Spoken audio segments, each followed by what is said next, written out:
तुमची किती दिवसांची अट आहे, त्यांचं म्हणणं काय होतं की किती दिवसामध्ये पूर्ण नाही, त्यांना मी ते एक प्रस्ताव घेऊन आले होते जो आधी दिलेला आहे की आम्ही पावसाळ्याच्या आधी करू. हे इथे बसलेले आहेत सगळे, आम्ही सगळ्यांनी इथे बसलेले जे सगळे आहेत ना, त्यांनी कधी ना कधी प्रशासनात काम केलेलं आहे. इथे कोणते साहेब अध्यक्ष राहिलेले आहेत, कुठे गेले आता, इथे सुदामाप्पा इंगळे जिल्हा परिषद मध्ये अनेक वर्ष अतिशय उत्तम काम केलेले आहे. त्यामुळे इथे हे महापौर होते, नगरसेवक, सगळ्यांना प्रशासनाचं माहिती आहे. जेव्हा प्रशासन एखादी गोष्ट मनात घेते ना, ते काहीही करू शकतो. आता बघा, जेव्हा कुठला एखादा महत्वाचा मंत्री असतो, माननीय प्रधानमंत्री असतात, माननीय राष्ट्रपती, राज्यपाल यांचे दौरे होतात ना, तेव्हा असं पट सगळं होतं. याचा अर्थ, आणि आम्ही काय ते मागत नाही, आम्ही काय किलोमीटर वगैरे काही मागत नाही. यांची मागणी काय, किती मीटर? 700 मीटर, फक्त 700 मीटर. आणि आम्ही काही म्हणत नाही की लगेच कॉन्क्रिटीकरण, काही करोडोचा चुराडा, असं आमची काही अपेक्षा नाही. आमचं म्हणणं आहे तिथले खड्डे बुजवा, कारण का तिथे शाळेत जाणाऱ्या, सहली जाणाऱ्या, आमच्या प्रेग्नंट महिला, आमचे ज्येष्ठ नागरिक, तिथे अनेक ऍक्सिडेंट्स त्या रोडवर झाले. आमची एवढीच भूमिका आहे की आम्हाला रस्ता रिपेअर करून हवाय, कारण का ती इमर्जन्सी आहे. आता आम्ही काय, त्यांनी आम्हाला सुचवलं की तुम्हाला परमिशन आणि ते सगळं कॉस्टिंग करायला 3 दिवस, चला मान्य. मग ते म्हणले 1 दिवसात मी परमिशन देतो, मान्य. 4 दिवस झाले. त्याच्यानंतर ते म्हणले की टेंडरला 20 दिवस. आता आपले विजय कोलते आणि सुदामाप्पा म्हणाले की 21 दिवस लागत नाही, 7 दिवसात होतं. तर मग 3 दिवस, 4 दिवस आणि पुढचे 7 दिवस, हे रुटीन आहे. तज्ञ म्हणतात त्यांनी काम केलंय. म्हणजे किती दिवस झाले? 11. मी त्यांना 3 दिवस वाढवून देते की अजून 3 दिवस द्या. एखाद्या दिवस सुट्टी आली, दिवाळी, दसरा, काय तुम्हाला प्रशासनाच्या सुट्टी, 14 दिवसामध्ये मान्य आहे. 14व्या दिवशी शंभो म्हणा, नारळ फोडा आणि बनेश्वर मंदिराचं काम सुरू करा 14 दिवसात. तर आम्ही 14 दिवस त्यांना द्यायला तयार आहोत. जे प्रशासनाच्या जे बुकलेट आहे त्याच्यामध्ये बसतं, त्याच्यापेक्षा आम्ही 3 दिवस वाढवूनच देतोय. तर त्यांचं म्हणणं आहे नाही, आम्ही पावसाळ्याच्या आधी करू. आता पावसाळ्याच्या आधी कशाला परीक्षा घेताय गरीब भक्ताची? तिथे जे भक्त जातात त्यांचे ऍक्सिडेंट्स होत आहेत, त्यांचं नुकसान होत आहे. आणि सरकारच मान्य करतंय की तिथे पर्यटक आणि जे तिथे लोक जातात श्रद्धेने, सगळे भाविक, त्यांना त्रास होतोय हे सरकार मान्य करते. सरकार म्हणते की तो रस्ता वाईट आहे, तो तातडीने केला पाहिजे, हेही मान्य करते. मग तुम्ही प्लॅन मधला रस्ता आहे, सगळं जर आहे, तर मग पावसाळा कशाला पाहिजे? 14 दिवस देते ना. मी हट्ट करते का आम्हाला उद्याच पाहिजे आणि परवाच पाहिजे? हो, आम्ही प्रशासनात काम केलंय, आम्ही सिस्टमचा मान सन्मान करतो. सगळं जे आहे ते नियम कायद्याने चाललं पाहिजे, एवढं आम्हालाही समजतंय. आणि आमची सहकार्याची भूमिका आहे, बरोबर बाबा? बरोबर आहे. तर आम्ही 14 दिवस देतोय ना सरकारला, तर ते पण आम्ही नाही मागायचं आणि ह्यांच्या मनमर्जीने चालेल ते चालायचे. आता आजपर्यंत जेवढे पत्रव्यवहार दिले, नव्याने 3 वर्ष हे सगळे ग्रामस्थ आणि आम्ही पाठपुरावा, त्यांच्यावर विश्वास ठेवला ही आमची चूक का? प्रशासनावर आम्ही विश्वास ठेवला ही आमची चूक झाली ना. आता पण आम्ही हे दोघं मोठ्या मनाने, हेच रोज तिकडे जातात, ते मोठ्या मनाने अजूनही 14 दिवस द्यायला तयार आहे. आम्ही अजिबात हट्ट करत नाही की अभीच चाहिए, आत्ताच पाहिजे. तोही आम्ही करू शकतो ना. पण आम्ही समजू शकतो, अधिकारी आहेत, त्यांना पाठवलंय प्रशासनाने. आमची सहकार्याची भूमिका, आम्हाला रस्ता जाण्याची कारण दिशाभूल करते. आता बघा, तुमच्या सगळ्या प्रश्नातच माझी उत्तर आहे. तुम्हाला इच्छा होते प्रश्न, तर तुम्हाला रिपोर्टर म्हणून वाटत असेल दिशाभूल, तर आमचं काय? मग विचार करा आमचा. ताई, विरोधकांकडनं असाही आरोप होऊ शकतो, म्हणजे तुमच्याच सिस्टर पक्षाकडनं की ताई स्टंटबाजी करतात.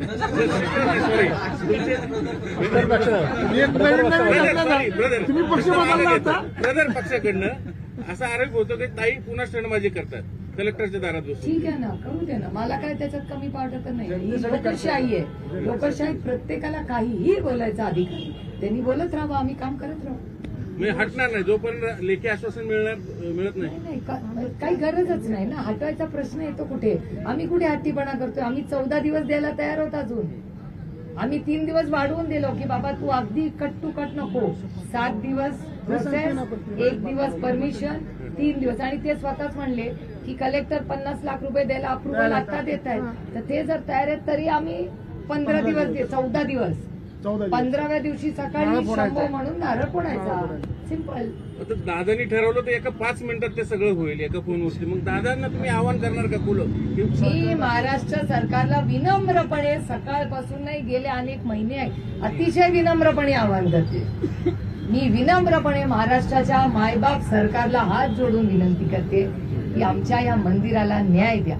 आमचे हे सगळे शिवभक्त आहेत, ते कुणाचं घर नाही, कुणाचं फार्म हाऊस नाही, कुणाचं काही नाही, गरीब कष्ट करणारे, प्लॉट नाही, काही नाही. आमचे कष्ट करणारे हे आमच्या शिवभक्त सामान्य भाविक येतो. ही आपल्या महाराष्ट्रातली लेकरं आहेत जी तिथे सहलीला जातात. आमच्या महिला भगिनी त्यांचं ताट घेऊन बेलपान घेऊन तिकडे पूजा करतात. हे आमचे श्रद्धेचं स्थान आहे. आमची श्रद्धेच्या स्थानासाठी आम्ही फक्त 700 मीटरसाठी न्याय मागतोय. याच्याहून आणखी काय मागतोय आम्ही? 6 तासापासून हे उपोषण सुरू आहे. 7 तास 7 तास म्हणताय. 7 तास 8 तास झाले. ते घेऊन आले ते आधीच आहे, म्हणजे तुम्ही आधी ज्या चर्चा करत होता तेच आता सुद्धा त्यांनी समोर गांभीर्य नाही त्याच्यात. पॉइंट अर्थातच गांभीर्य नाही ना. आम्हाला तारखी डेट्स पाहिजेत. कसं आहे, आम्ही 2-3 वर्ष खूप प्रेमाने विश्वासाने आतापर्यंत आम्ही ठीक आहे करतील सोडत आलो. आता जेव्हा नाहीच होत आणि तिथे ऍक्सिडेंट्स होत आहेत, तिथे यंग कपल नवरा बायको जातात, ज्येष्ठ नागरिक जातात, महिला जातात, शाळेची मुलं जातात, त्यांचे ऍक्सिडेंट्स झाले. विचारा या ताई आहेत, हे त्यांना विचारांनी रोज असतात तिकडे सहलीला मुलं जात. तुम्ही सगळे रोज असतात ना, विचारा ना कुणाला. आणि तुम्ही आमचा विश्वास येऊ नका, तिथे जाऊन ऑडिट करा ना. हा किती ऍक्सिडेंट होतात सांगा मला. मग त्याच्यासाठी मग आणि खूप श्रद्धेने लोक जातात. मार्ग काय म्हणता याच्यात आता? हो बसून आहे तिकडे पत्रार संघातही जाऊन आले, वार्तालाप करून आले, पण तुमच्याकडे साधे आम्ही विचारलं तेव्हा मी येणार नाही, माझे अधिकारी येतील. मला खरंच काही फरक पडत नाही. प्रशासनाला मला कोणी काम असं झाल्याची कारण मग त्यांनी त्यांचा सगळ्यात छोटा मोठा लोक माझ्यासाठी छोटी मोठी नसतात, मला काम महत्वाचं असतं. त्याच्यामुळे माझं काम झाल्याची कारण आपल्याला काय फरक पडतो? आम्हाला आमचा 700 मीटरचा रस्ता, आमचे शिवभक्त तिकडे व्यवस्थित जावे, आमच्या प्रेग्नंट महिला व्यवस्थित सुरक्षित जाव्या, आमची लेकरं जी तिथे जातात ती सुरक्षित राहावी याच्यासाठी. मग त्यांनी त्यांचा ड्रायव्हर पाठवला, त्यांचा कोण तिथला पदाधिकारी कोणी पाठवलं तरी आम्हाला आरामात चालते. आमचा काही आग्रह नाही की कलेक्टरनी यावं, कमिशनरनी यावं. आमचा कुठलाही आग्रह नाही, आमची कुठलीही मागणी नाही. आम्ही साधी माणसं, आम्ही माणसाला प्रत्येकाला माणसं मानतो.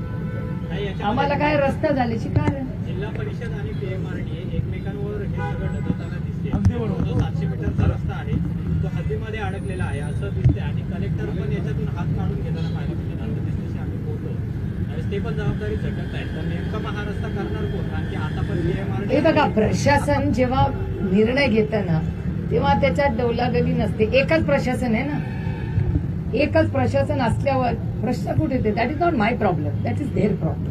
हा प्रश्न तुम्ही त्यांना विचारायला पाहिजे. आणि 14 दिवसाची वेळ द्यायला तयार आहे ना मी. पण जर 14व्या दिवशी झालं नाही तर 15व्या दिवशी हे तीव्रता आम्हाला वाढावी लागेल. आत्मदहन असं बोलू नका. ट्रस्ट आत्मदहन करेल. नाही, ट्रस्ट आत्मदहन करेल असं बोलू नका. अंत झाला ना 3 महिने, असं बोलू 3 वर्ष झालं ना. नाही, तुम्हाला बाकीच्या जबाबदाऱ्या नाही का? 3 वर्ष झालं ना. मुद्दा हाच आहे, नाही, असं बोलू नका. प्रशासन टोलाटोली करते एक विभाग दुसरीकडे, पण ह्या सगळ्या प्रशासनाला एकत्रित बांधण्यासाठी पालकमंत्री नावाची एक पोस्ट असते, तिथं अजितदादा बसलेले आहेत. मग हे त्यांचं फेल्युअर नाही का? मी ह्या पुऱ्या सरकारचं फेल्युअर म्हणेन. कारण का कसं आहे, मायबाप सरकार आहे ती, मायबाप सरकार आहे. यांचा प्रॉब्लेम काय माहितीये का? हे माननीय प्रधानमंत्री म्हणतात ना ते ऐकत नाही. हा आरोप आहे माझा या सरकारवर. प्रधानमंत्री जे बोलतात ना ते आम्ही जास्त ऐकतो कधी कधी मला वाटतं. कारण का एका सशक्त लोकशाहीमध्ये या गोष्टी, आता मी तुम्हाला 2 उदाहरणं देते. हे प्रधानमंत्र्यांचं कसं ऐकत नाही. माननीय प्रधानमंत्री काय म्हणतात की मी प्रधान सेवक आहे, आपण सेवेसाठी इथे आहोत. कुठला सेवक दिसते तुम्हाला? प्रधानमंत्री काय म्हणले आणि त्यांनी आवाहन केलं आम्हाला सगळ्यांना. प्रधानमंत्री असं म्हणाले की डायरेक्ट डीबीटी करा आणि डीबीटीमुळे प्रत्येकाच्या अकाउंटमध्ये डायरेक्ट पैसे जातील. महाराष्ट्राच्या सरकारने बरोबर उलटं केलं आणि शेतकऱ्याची डीबीटी कॅन्सल केली. म्हणजे माननीय प्रधानमंत्री एक म्हणतात त्यांनी आम्हाला आवाहन केलं की तुम्ही डीबीटी करा. आम्ही सगळ्यांनी त्याचं स्वागत केलं. देशाच्या हितासाठी जेव्हा देशाचा विषय येतो तेव्हा फर्स्ट पहिला देश, मग राज्य, मग पक्ष आणि त्याच्यानंतर कुटुंब. पहिला देश, त्याच्यानंतर आपलं राज्य, त्याच्यानंतर आपली संघटना आणि त्याच्यानंतर आपलं कुटुंब. अशा ऑर्डरमध्ये आम्ही काम करतो. तेव्हा जेव्हा शेतकऱ्याच्या विषयी जर माननीय प्रधानमंत्री एक आवाहन करतात जे शेतकऱ्याच्या हिताचं असेल, आम्ही सगळे शेतकरी केंद्रबिंदू ठेवून काम करतो. तर डीबीटी बद्दल डायरेक्ट बेनिफिट ट्रान्सफरला आम्ही सगळ्यांनीच साथ दिली, काहीच प्रॉब्लेम नव्हता. पण त्याचा उलट कोणी केला? महाराष्ट्र सरकारने. आणि मी म्हणत नाही, सुरेश दसांचं स्टेटमेंट आहे, संदीप क्षीरसागरचं स्टेटमेंट आहे, बजरंग अप्पाचं, आणि तो डेटा तुमच्या सगळ्या चॅनल्सवर आलेला आहे. तसाच प्रकार आता चाललाय. आमची सहकार्याची भूमिका आहे, पण आम्हाला डेट द्या. आम्ही समजू शकतो की प्रशासनात मग आम्हीच आरोप करू हा पैसा कुठून आला तसा. आता हे डांबराचं आलंच ना बाहेर. माझ्याकडे कागदपत्र आले की डांबराचे पैसे एकाच रस्त्याचे त्याच किलोमीटरचे 2 बिलं काढली त्याच डांबराची. एक गडकरी साहेबांना दिलं आणि एक महाराष्ट्र सरकारला दिलं. हा घोटाळा कोणी केला? आता घोटाळा प्रश्न आहे. मी गडकरी साहेबांना, कारण माझा गडकरी साहेबांवर विश्वास आहे. मी आपलं गडकरी साहेबांना प्रश्न विचारला, तुम्ही इन्क्वायरी लावा. कारण का तिथे आम्हाला असल्या त्रास होत नाही. आम्ही गडकरी साहेबांना विनंती केली, ते म्हणजे तुम्ही काळजी करू नका. आणि खरंच रस्ते होतात. बारामती लोकसभा मतदारसंघ कशाला देशात एकही खासदार तुम्हाला सापडणार नाही जो म्हणेल नाही गडकरी साहेब. ते सगळे गडकरी साहेबांना जाऊन आभारच मानतो आम्ही. कारण का ते देशासाठी आम्ही काम करतो. तिथे पक्ष नसतो. रस्ता काय सगळे रस्ते काय तुमच्या माझ्या घरावरनच जातात का? असं नसतं. विकासाच्या बाबतीत दिल बडा होना चाहिए. ताई, तुम्ही आतापर्यंत अनेक नेत्यांना एखादा प्रश्न असला की फोन करतात. जर कदाचित थोड्या वेळात प्रशासनाकडून काही उत्तर आलं नाही, थेट मुख्यमंत्र्यांना फोन लावणार का? हा, राजी खुशी लावीन. मला काय प्रॉब्लेम आहे? नाही, म्हणजे जर कदाचित मुख्यमंत्र्यांनी थेट प्रशासनाला सूचना दिली तर 10 मिनिटांमध्ये प्रश्न. कशाला? मुख्यमंत्र्यांना खूप काम आहे. त्यांना एक काम करता येईल. आमचं छोटंसं 700 मीटरच्या कामाला आता राज्याच्या मुख्यमंत्र्याला का त्रास देऊ? नाही, अच्छे काम में देर बरी काय की लगेच फोन लावून 700 फोन उचलतात की मीटर नाही? ते तर बघूया ना आधी. 700 मीटर कामाला या राज्याच्या मुख्यमंत्र्याला कशाला त्रास द्यायचा? तेवढी तर नाही, पालकमंत्र्यांना काय हरकत आहे? बघूया ना, प्रयत्न करू. हा, दादा म्हणत असतील ताईंनी मला विचारल्याशिवाय मी बोलणार नाही. मग आता ताईंनी बोललं तर रस्त्यासाठी काय हरकत आहे? मला असं वाटतं हे जे येत आहे आणि पालकमंत्री म्हणून आहे. आपण असं करूया. आता सीओ कडून काय मागणी? एक मिनिट, सगळे कॅमेरे इकडे या. रश्मी, तुम्ही काय सांगितलं ते मला कळेल ना. सांगा. तिकडे ताठर भूमिका कोण घेत? ताई घेतात की दादा घेतात हे कळेल ना. काय सांगितलं? सगळे माहीत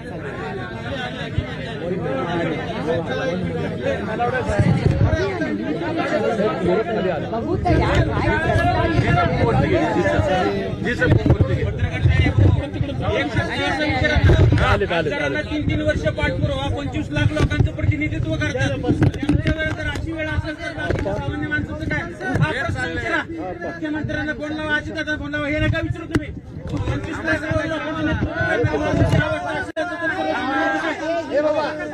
आम्हाला तेच चाललंय. चर्चा चालली आहे दादा. तेच चाललंय.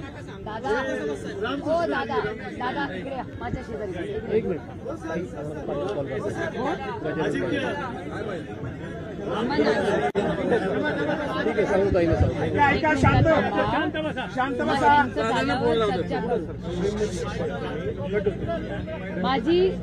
माझी सगळ्या कार्यकर्त्यांना विनंती आहे की आता आपण चर्चेला सिरियसली बसलोय.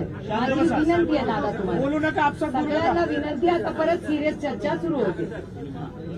एक मिनिट, हे पत्र काय आलंय? पुढे गेला गणेश. पडके बताओ सबको, पडके जोर से बताओ. दुसरं पत्र साहेबांना पुढे पत्र आपण वाचून दाखवलं जे प्रशासनाकडून आपल्याला मिळालं होतं ते आपल्याला मान्य नव्हतं. म्हणून तसे आपण त्यांना सांगितलं. त्यांनी आता दुसरं पत्र आणलं ते वाचून दाखवतो. ताईंना त्यांनी पत्र दिलेलं आहे. पुढे. उपरोक्त विषयांमुळे भोर तालुक्यातील नसरापूर येथील बनेश्वर फाटाके वन विभाग क्रमांक हे जर अजित पवारांनी सांगितलं तर तुम्ही त्यांना बोलसाल का? साडवं वाहतुकीच्या दृष्टीने महत्त्वाची सदर रस्त्याची दुरवस्था झालेली आहे. त्या रस्त्याच्या दुरवस्थेमुळे पर्यटक व भाविकांना एक मिनिट, सीओनचा फोन आहे. एक minute. Hello hello hello hello hello hello नाही ऐकू येत. हा, पुढे बोला. सदर रस्त्याची दुरवस्था झाली आहे. या रस्त्याच्या दुरवस्थेमुळे पर्यटक व भाविकांना त्रासाला सामोरे जावं लागत आहे. तसेच या भागाचा विकास होण्याच्या दृष्टीने सदर रस्त्यासाठी निधी मंजूर व्हावा व रस्त्याचे काम व्हावे याबाबत आपण या कार्यालयासमोर आज दिनांक 9 एप्रिल 2025 रोजी उपोषण सुरू केलं आहे. तरी रस्त्याच्या दुरुस्तीबाबत 5054 या लेखाशीर्ष अंतर्गत तात्काळ रस्त्याची दुरुस्ती करण्यात येत आहे. दिनांक 9 मे 2025 पर्यंत म्हणजे 1 महिन्यात सदर रस्त्याचे काम सुरू करण्याची दक्षता घेण्यात येत आहे. तरी आपण उपोषण स्थगित करावे हे त्यांनी विनंती केलेली. थांबा ना, चर्चा करूया ना. आता मिस कॉल आलाय गजानन पाटलांचा, आपण त्यांना परत फोन करू. आला का तुम्हाला? कुणाचा आला? हॅलो, नमस्कार. तुमचं 1 मिनिट, एक तर तुम्ही स्पीकर फोनवर ठेवलं मी तुम्हाला, आणि तुमचं पत्र हे कोणीतरी विजयसिंग नलावडे आलेत. हा, त्यांनी असं सांगितलंय मला, सगळेच ऐकतायत तिथले स्थानिक वगैरे, तर त्यांचं असं म्हणणं आहे की हे 9 मे तर आता इथे विजय कोलते वगैरे सगळे होते, तर आम्ही त्याचा हिशोब केला थोडासा. 1 मिनिट जरा पेन द्या ना. तर आमच्या हिशोबाप्रमाणे त्यांनी जे आम्हाला एक आपला कागद द्या ना, म्हणजे हा परत राहिला मगाचा कागद ते घेऊन साधा कागद नाही का कोणाला? हा आपला आहे का? तर त्यांनी आम्हाला असं सांगितलं की 3 दिवस लागतील प्रशासकीय मान्यता. करेक्ट? त्याच्या म्हणजे त्यांनी काय सांगितलं हे मी आधी सांगते, मग आपण चर्चा करू. त्याच्यानंतर ते म्हणले टेक्निकल आम्हाला 1 दिवसात सँक्शन करून देतो, आणि त्याच्यानंतर ते म्हणले टेंडरला 20 दिवस लागतात. तर इथे विजय कोलते अध्यक्ष होते, आपल्याला माहितीच आहे, आणि सुदाम अप्पा पण आहेत. तर त्यांचं म्हणणं आहे की 20 दिवस नाही, ही प्रोसेस 7 दिवसात होऊ शकते. तर आम्ही असा हिशोब केला की 3 + 1 4 + 7 म्हणजे 11 दिवस, प्लस आम्ही तुम्हाला 3 दिवस एक्स्ट्रा देतो, म्हणजे काय एखादी सुट्टी आली वगैरे आम्ही समजू शकतो. तर आमचं तुम्हाला एवढीच विनंती आहे की 14 दिवसात म्हणजे 2 आठवड्यात तुम्ही काम, म्हणजे 15व्या दिवशी तुम्ही काम सुरू करावं. आणि मी एक काल त्यांना समजवते की आम्ही समजू शकतो की तुम्हाला हे काय rules are made to be followed, तर हे नियम कायदे फॉलो करून 15व्या दिवशी तुम्ही हे रस्त्याचं काम सुरू करावं, ही आमची तुम्हाला विनंती आहे. आता तुमचं जे पत्र आलंय तुमच्या डिपार्टमेंटकडून, ते म्हणतायत आजपासून 1 महिना, तर 1 महिना टू मच, या थोडा ज्यादा हो रहा है. आता काय झालं ताई, हे आता जवळपास ट्युजडे पर्यंत सुट्ट्याच आहेत उद्यापासून. नाही हरकत आहे ना. आपण आपण दिवस मोजूया ना. तर आपण आज कोण वार आहे? आज काय आहे? बुधवारी. आपण उद्या 10 तारीख आणि 11 वर्किंग आहे ना. उद्या सुट्टी. उद्या कसली सुट्टी आहे? ओके, चला मग आता फ्रायडे वर्किंग आहे का? सॅटर्डे, संडे, मंडे सुट्टी. मंडे कसली सुट्टी आहे? आंबेडकर जयंती. मग आता कधी वर्किंग? मग ठीक आहे, मग ट्युजडे पासून 2 आठवडे घेऊया का? मी तेवढं पण तयार आहे कॉम्प्रोमाइज करायला तुमच्या बरोबर. 1-2-4 म्हणजे काय 2-3 एवढं आम्ही आता करायचं तर 100% करतो म्हटलं. नाही मी काय म्हणते, नाही हे बघा, 15 तारीख 15 to 22 मध्ये तुम्ही, माझी विनंती राहील की 15 पासून 22 हे प्रमा आणि 1 आठवडा करा. 22 ते 29 पर्यंत तुमची काय ते हे चला. तुम्ही बोलता एवढं स्वतः, म्हणून मी म्हणते 1 मेला तर काम सुरू करा महाराष्ट्र दिनी. चला, चांगला दिवस आहे. ठीक आहे. हा, मग 1 मेला सुट्टी असते का? हा, मग 1 मिनिट आपण 1 मिनिट 2 मेला काय सुट्टी आली. कॉन्ट्रॅक्टरला सुट्टी असते का? काय घेतलं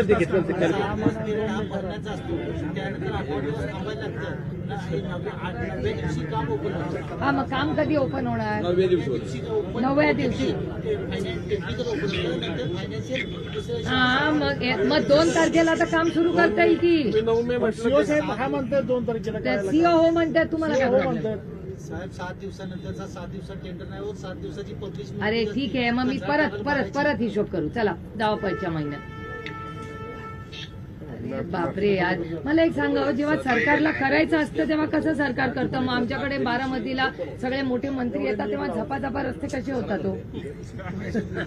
हा, काय हो गजानन पाटील?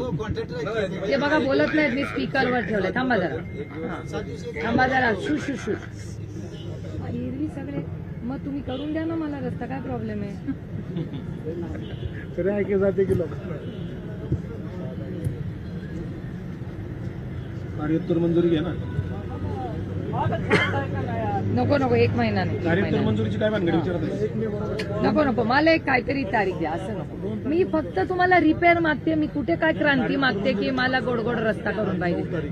आज 9 एप्रिल आहे हो. तुम्ही इझिली लवकर करू. It's too much. 2 तारखेला 21 दिवस 2 तारखेला 3 आठवडे होत आहेत. ऐका ना, तुमचं ना माझं. मी 2 आठवडे म्हणते, तुम्ही 4. चला 3 वर ना तुमचं ना माझं. 3 आठवड्यात तर करू शकता तुम्ही सुरू काम. ओ हिरो अरे फायनली स्माइलिंग. 3 आठवडे हो म्हटलं. मग 2 तारीख 3च आठवडे होत आहेत. 23 दिवस होत आहेत. नलावडे नाही. Nalawade is not saying anything. He is being non committed. एकदम कमिटेड गव्हर्नमेंट वर्कर आहे ते. एक्सप्रेशनच बदलत नाही. त्याच्यामुळे काही टेन्शन नको. त्यांना बिचारांना वाटते तेच विक्टम आहे. त्यांचा बिचारांचा काही संबंध पण नाही. कार्यकारी अभियंता म्हणतायत. तुमचं नाव काय? चौगुले म्हणतायत. दोघंही कोकणातले आहे काय? नलावडे सोलापूरचे सर. नलावडे माळशेरस बार्शीचे. अरे बाबा. आणि तुम्ही सातारेचे. काय मग कशाला लांब करताय? आपल्या साताऱ्याला बनेश्वरला दर्शनाला येत नाही का तुम्ही? मग तुम्ही येता की साताऱ्याचे सगळे आपले लोक येतात बनेश्वरला. रात्रंदिवस कशाला लागतात एवढं काय करायला? मग काय?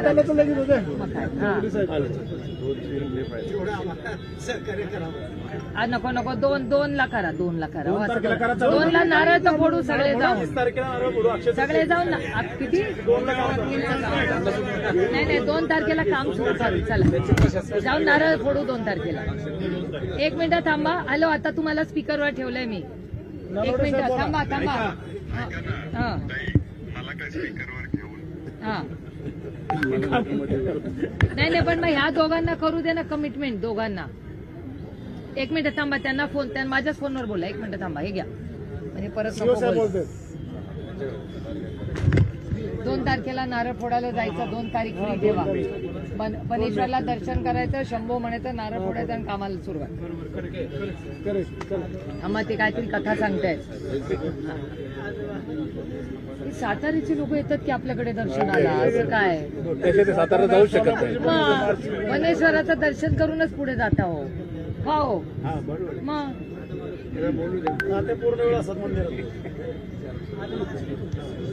5 वाजले. किती वाजता? 10, 11, 7:15 तास. त्यांच्यानंतर आपल्या 3 तारखेला 4 दिवसांनी फरक पडतो त्यांना. नाही मग बरोबर 7 दिवसाबरोबर कशाला 2 तारीख करायची?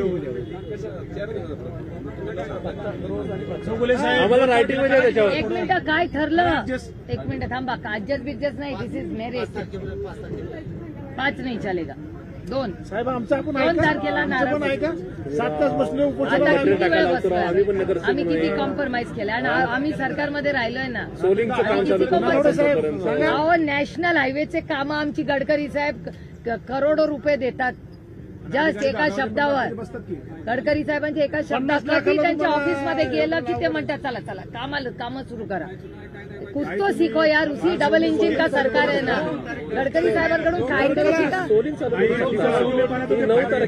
आपल्या चांगलपणाचा फायदा. चौगुले साहेब हो ऐका. चौगुले साहेब सुप्रियाताई सौम्य भाषेत बोलतात त्याचा तुम्ही गैरफायदा घेताय का? हे जर अजित पवारांनी सांगितलं तर तुम्ही त्यांना बोलसाल का असं आडवं?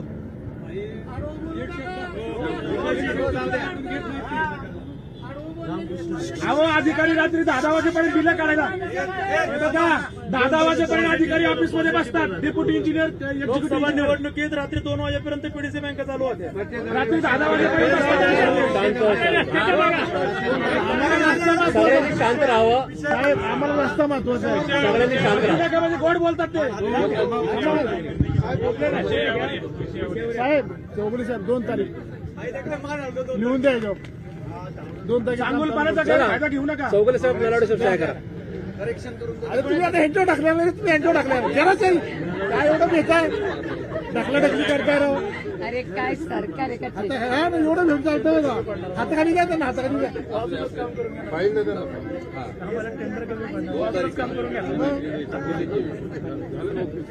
आणि आम्ही उभं राहून काम करून घेणारे माणसं बनेश्वरवाले. चला काही त्यांनी केलं. 2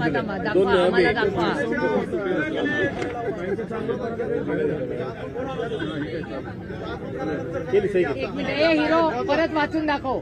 सगळ्यांना वाचून दाखव. क्लॅरिटी नको. सगळ्यात फुल क्लॅरिटी असली पाहिजे. चला गणेश भाऊ पडो.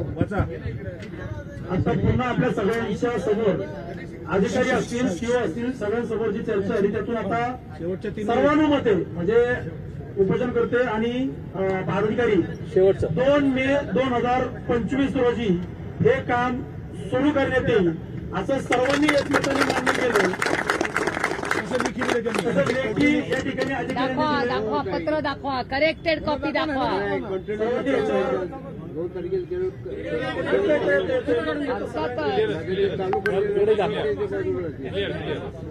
हे ते काम कंटिन्यू चालू राहिलं पाहिजे खरं ना.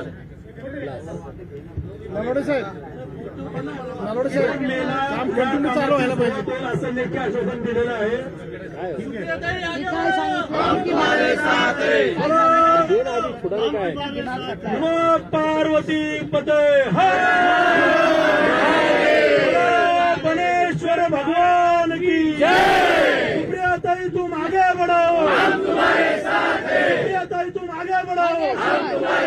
गणेश्वर महाराज की या ठिकाणी माझी ताईला विनंती राहील.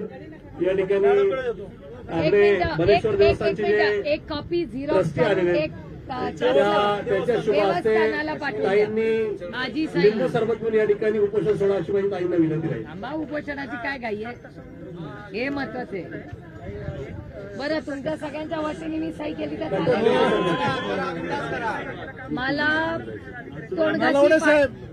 तोंडघाशी पाडू नका कृपा करू. चौगुले साहेब तुमची जबाबदारी.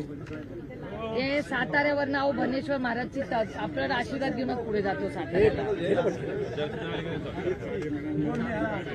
रोड झाल्या तुमचा जाहीर सत्कार करणार चौगुले साहेब. आम्ही जाहीर सत्कार होईल तुमचा. आज काय तारीख आहे? 9 एप्रिल. आज 9 तारीख 9/4. नलावडे साहेब थोडा हसा.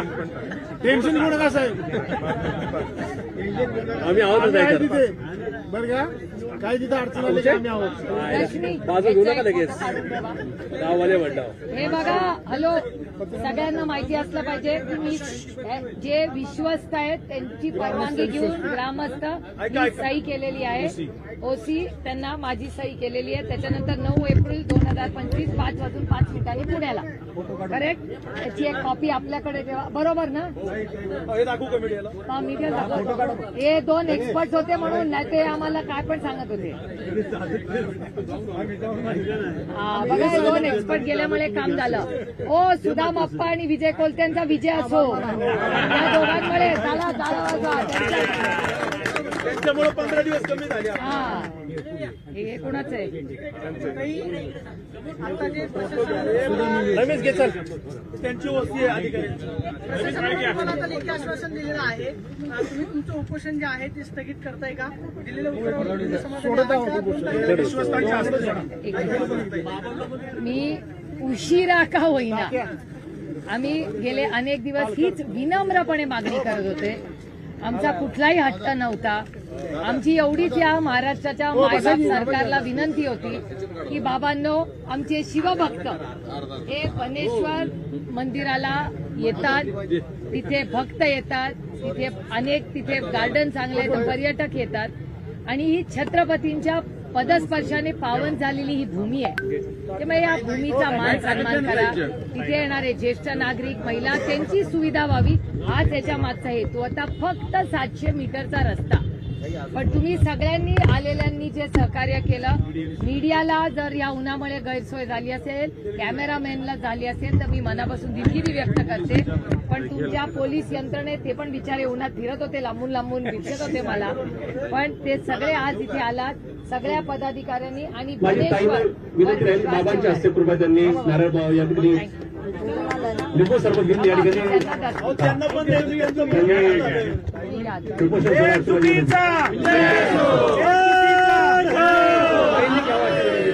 गणेश्वर भगवान की लोकशाहीचा त्यांचे दोघांचे नंबर आपल्याकडे टिपून ठेवा. एक शेवटचं बघतोय बोलतो. आज हे भोर तालुक्यातील बनेश्वर महादेवाच्या मंदिराच्या रस्त्याचा विषय जरी असला तरी ते आपल्या तालुक्यातलं नाहीये आणि आपल्या शहरातलं नाहीये ही भावना न ठेवता ताई येत आहेत. म्हणून प्रशांतदादा असतील, विशाल भाऊ असतील, विठ्ठल बाप्पू लवंडे, भारतीताई शेवाळे सर्वच शहर जिल्ह्यातल्या सर्व पदाधिकाऱ्यांचे या ठिकाणी बनेश्वर देवस्थान ग्रामस्थांच्या वतीने जाहीर आभार मानतो. चला हर हर महादेव एकदम हर हर महादेव नॉट पॉलिटिकल फक्त हर हर महादेव बनेश्वर. आता काय बाईक बोल ना एकदा. ए, गणेश. हर हर महादेव.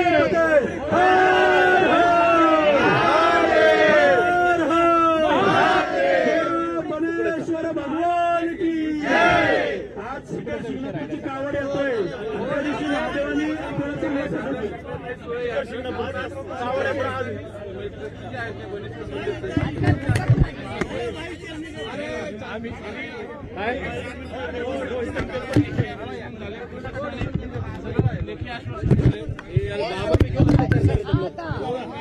लग्नाला कोण कोण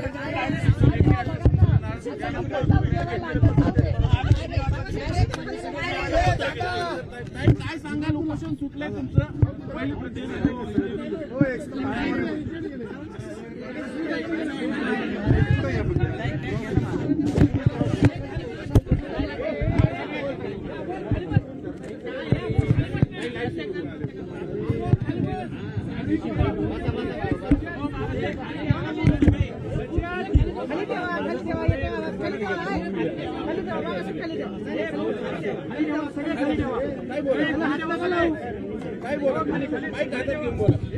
हॅलो माईक देता येईल. चालतोय का माहिती?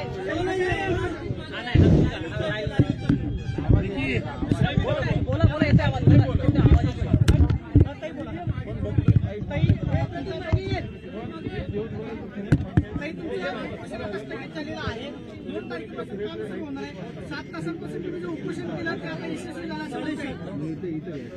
कुठलाही याच्यात कुठलाही यश आणि अपयश नाही आहे. ही माझी नैतिक जबाबदारी आहे. ज्या लोकसभेच्या लोकांनी विश्वासाच्या नात्याने मला त्यांची लोकप्रतिनिधी व्हायची संधी दिली, त्या लोकांना जर जिथे त्यांची श्रद्धा आहे अशा मंदिरामध्ये जाताना एवढा जर त्रास होत असेल आणि वारंवार खूप विनम्रपणे आम्ही महाराष्ट्र सरकार, पुण्याचं प्रशासन यांना खूप विनम्रपणे आम्ही अनेक दिवस त्याचा पाठपुरावा करत होतो. हा काही यश अपयश नाहीये, ही आमची नैतिक जबाबदारी आहे आणि माझी एवढीच सरकारला विनंती की चांगल्या दर्जाचं काम करा आणि शिवभक्तांना तिथे चांगल्या मान सन्मानाने दर्शनाला जाऊ द्या. आता उपोषण सुटले. राजकीय प्रश्न एक आहे, गेल्या अनेक दिवसांपासून ज्या खरं तर उदाहरणाची चर्चा होती, प्रशांत पुरस्कर त्यांना जामीन जो आहे कोल्हापूर कोर्टानं मंजूर केलेला आहे. छत्रपती शिवाजी महाराजांची बदनामी असेल, मासाची बदनामी असेल किंवा मग संभाजी महाराजांची असेल, त्याच्यामुळे राज्यामध्ये एक वेगळा मेसेज गेला. आज जामीन मंजूर झालेला आहे. तुम्हाला काय वाटतं, जामीन लवकर मंजूर झाला असं वाटतं? खरंच हे सरकार आल्यापासून ना वाचाळवीर फार वाटले. म्हणजे आधी त्यांचं सरकार होतं, त्याच्यानंतर विधानसभा आणि त्याच्यानंतर आता. त्यामुळे का महाराष्ट्राचा अपमान करण्यात त्यांना काय आनंद वाटतोय मला कळत नाही. त्याच्यामुळे दुर्दैव आहे की महाराष्ट्रातल्या महापुरुषांचा आव्हान अपमान सातत्याने हे वाचाळवीर हे करत असतात. त्यामुळे दुर्दैव आहे की ह्या घटना होतात, त्याचा आम्ही जाहीर निषेध करतो आणि शेवटी कोर्ट आहे ते त्यांनी एक निर्णय घेतलेला आहे, त्याचा मान सन्मान झाला पाहिजे. पण अर्थातच आम्हाला अपेक्षित नव्हतं की त्यांना असा जामीन मिळेल. आजच्या उपोषणादरम्यान खरं तर कलेक्टरांनी ठरवलं असतं, ते खाली येऊ शकले असते पण ते आले नाही. काय वाटतं त्यांच्यावर कोणाच दबाव असं? मी तुम्हाला खरं सांगू, मी असा विचारच करत नाही. तुमाम खाव पेड क्यू घेणं आपण कशाला करायचं, कोण आला कोण गेला. माझ्या मतदारसंघातल्या माझ्या मायबाप मतदारांना न्याय मिळाला ह्याच्यात मला इंटरेस्ट नाही. कधीपर्यंत काम सुरू होणार आहे, काय आश्वासन दिलं, तुम्ही समाधानी आहात का? नाही, मी समाधानी नाही. माझी इच्छा होती उद्या करावं, पण शेवटी आम्ही अनेक वर्ष प्रशासनात काम केलेलं आहे आणि मला कालच एक मुंबईमध्ये माझ्या सहकाऱ्यांनी प्रेस घेतली, जे मी काल ट्विटही केलंय गडकरी साहेबांना की एकाच रस्त्यासाठी एकाच अंतरासाठी 2 डांबराचे बिलं निघाली आहेत. एक केंद्र सरकारला पाठवलं आणि एक राज्य सरकारला पाठवलं. म्हणजे डांबर एकच बॅरल घेतलाय पण त्याची 2 बिलं लावली आहेत. मला त्या बनेश्वरच्या रस्त्यात असं काही नको. ते सगळे पेपर मी तुम्हाला देईन, कालच आलेत माझ्याकडे, ते मी गडकरी साहेबांना पण पाठवलेत, ते सगळे मी तुम्हाला देते. पुण्यात एक प्रकरण आहे की त्याच्यामध्ये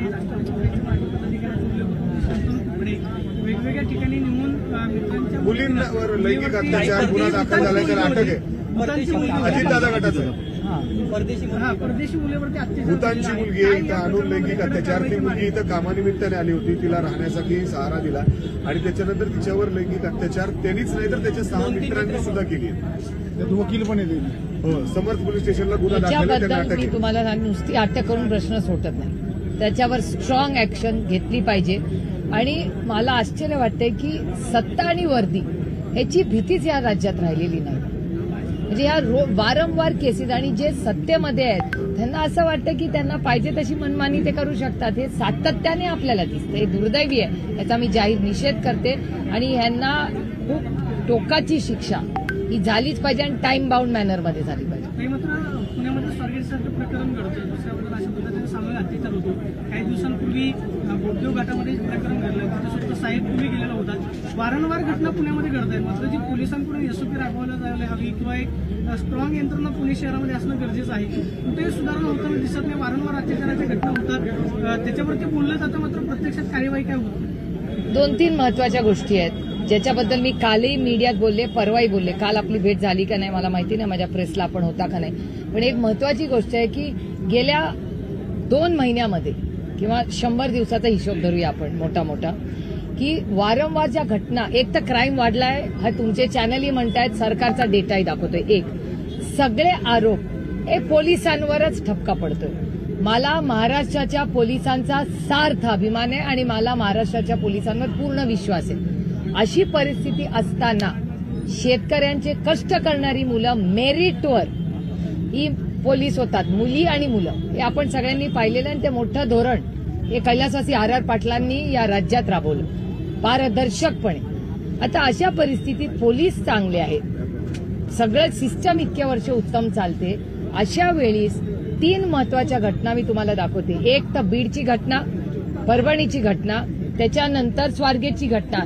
सगळ्या वेळीच किंवा बदलापूरची 4थी घटना, प्रत्येक वेळी जेव्हा कोर्टाच्या वेळेस येतं तो ठपका किंवा इन्क्वायरी होते तर पोलिसांवरच कसं येतं ते, असं कसं होऊ शकतं. एवढा चांगले जर पोलीस आहेत पण मग सिस्टममध्ये प्रॉब्लेम कुठे आहे ह्याचा पण कोणीतरी अभ्यास करायला पाहिजे ना. की पोलीस भरती, पोलीस यंत्रणा ह्याला डायरेक्शन कोण देत आहे. आता ह्या प्रश्नाचं उत्तर कोणीतरी द्यावं लागेल आणि सरकारला द्यावं लागेल. एक बातमी आलेली आहे मंगेशकर रुग्णालय प्रकरणामध्ये घनसाल जे डॉक्टर आहेत त्यांनी 10 लाख रुपयांची मागणी केली. त्यांच्यावरती 2 दिवसांमध्ये कारवाई होईल अशा पद्धतीचं सरकारी सूत्रांची माहिती मिळते. मात्र मंगेशकर रुग्णालय प्रशासनावरती गुन्हा दाखल करावा अशी काही जणांची मागणी आहे. जर कदाचित घनसाल डॉक्टरांवरती गुन्हा दाखल केला तर रुग्णालयातलं प्रशासन जे आहे ते कदाचित बाजूला पडेल. गुन्हा नक्की कुणावर नोंदवतो, व्यक्ती की संस्था? नाही, दोन्ही. कारण याचं कारण असं, इट्स अन ऑर्गनायझेशनमध्ये जेव्हा काम करतो तेव्हा प्रशासन जी तुम्ही जर ती स्टोरी ऐकली, मी स्टोरी तुम्हाला सांगणार नाही कारण का ती प्रायव्हेट आहे, खूप विश्वासाच्या नात्याने कुटुंबांनी मला सांगितले.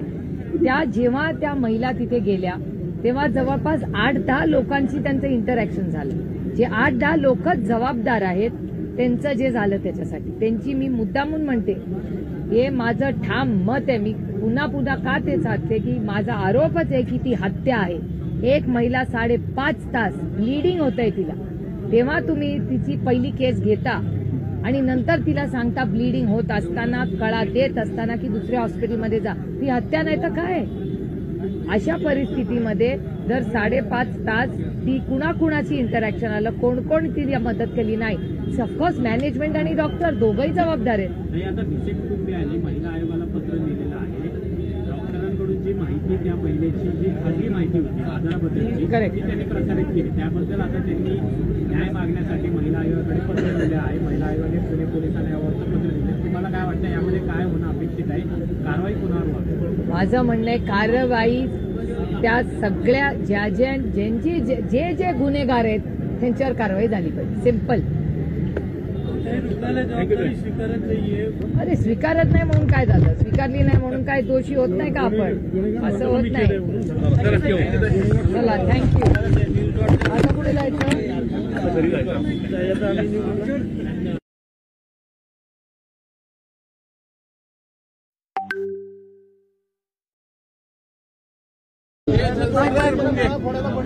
मोबाईल आहे.